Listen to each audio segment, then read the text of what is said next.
ఓం శ్రీ గురుభ్యో నమః. ఓం శ్రీ మాత్రే నమః.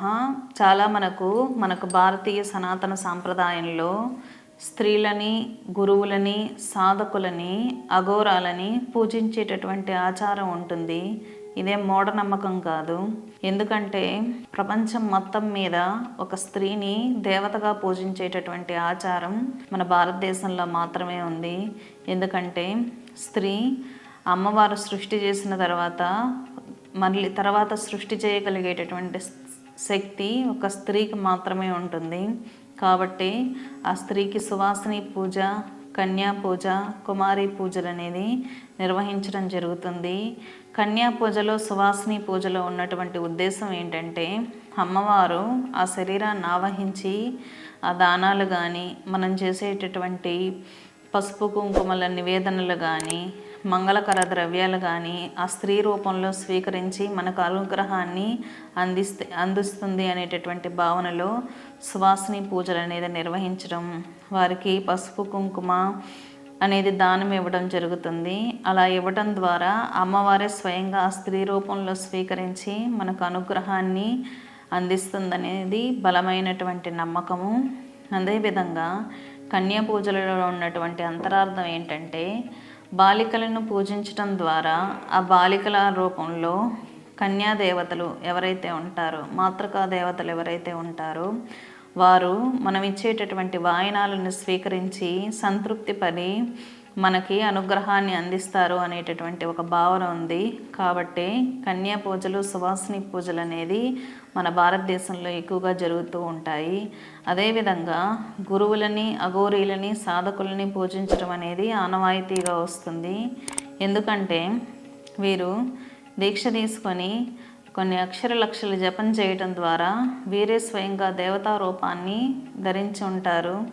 చాలామంది గురువులని ఇంటికి ఆహ్వానించి వాళ్ళ ఇంట్లో నిద్రించాలని కానీ, వారు ఇచ్చేటటువంటి దానాలను స్వీకరించాలని కానీ, వాళ్ళ ఇంటిని పావనం చేయాలని కానీ చాలామంది కోరుకుంటూ ఉంటారు. వీటిల్లో అంతరార్థం ఏంటంటే వారి వారి యొక్క ఉపాసన దేవత, ఆ గురువు ఎవరైతే ఏ దేవతనైతే బాగా ఉపాసన చేసి ఉంటాడో ఆ దేవత అతనితో ఉంటుంది.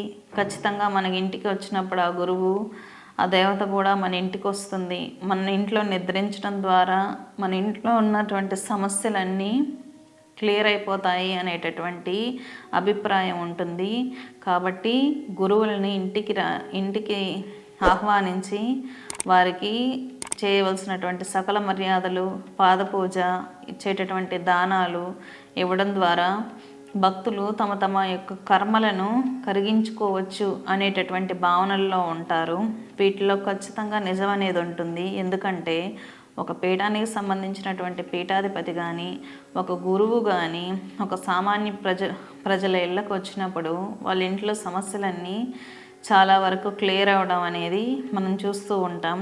పూర్వకాలంలో నార్త్ ఇండియాలో ఉన్నటువంటి మాత ఆనందమయ్యి అనేకమైనటువంటి తన శిష్యుల ఇళ్ళకి వెళ్ళడం ద్వారా వాళ్ళ ఇళ్ళల్లో అనేకమైనటువంటి సమస్యలు క్లియర్ అయ్యాయి అని మనం విని ఉన్నాం.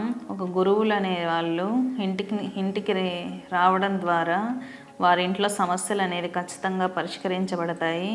కాబట్టి గురువులకు పూజ చేయటం, పాద పూజ చేయటం అనేది చాలా గొప్ప విషయం.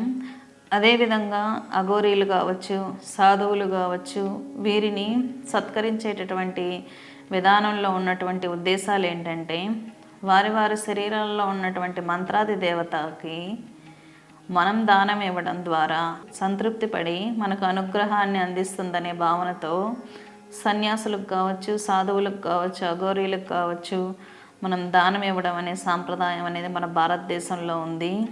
ఎప్పుడు కానీ ఎదుటి వ్యక్తుల్లో వాళ్ళు సన్యాసులైనా, అఘోరీలైనా, సాధువులైనా, గురువులైనా, స్త్రీలైనా వారిలో దేవత ఉంటుంది. ఖచ్చితంగా మన దానం కానీ, మన పురస్కారాలు కానీ, మన పాద పూజలు కానీ వాళ్ళు అందుకొని మన కర్మను అనేది తీసేస్తారు, మనకు అనుగ్రహాన్ని ప్రసాదిస్తారనే ఉద్దేశంతోనే గురుసేవ, కన్యా పూజ, సువాసిని పూజ అనేది మన భారతదేశంలో ఉన్నటువంటి వ్యక్తులు ఏర్పాటు చేయడం జరిగింది. ఇవనేవి ఎంతో ఉత్తమమైనటువంటి ప్రక్రియలు. ఒక స్త్రీలో దేవతను గుర్తించడం, గురువులో దేవతను గుర్తించడం, ఒక సాధువులో ఉన్నటువంటి శక్తిని గుర్తించి అతన్ని సత్కరించడం ద్వారా భక్తులు నిజంగానే తమ తమ కర్మలు అనేది క్లియర్ చేసుకోవచ్చు. జపం చేయలేని వాళ్ళు, గృహస్థాశ్రమంలో ఉన్నటువంటి వాళ్ళు సాధువులని సత్కరించుకోవడం ద్వారా వాళ్ళ కర్మను అనేది చాలా తొందరగా క్లియర్ చేసుకోవచ్చు. ఇందులో 100% నిజం ఉంది కాబట్టి సాధువుల్ని, సన్యాసుల్ని ఖచ్చితంగా సత్కరించుకోండి. స్వస్తి.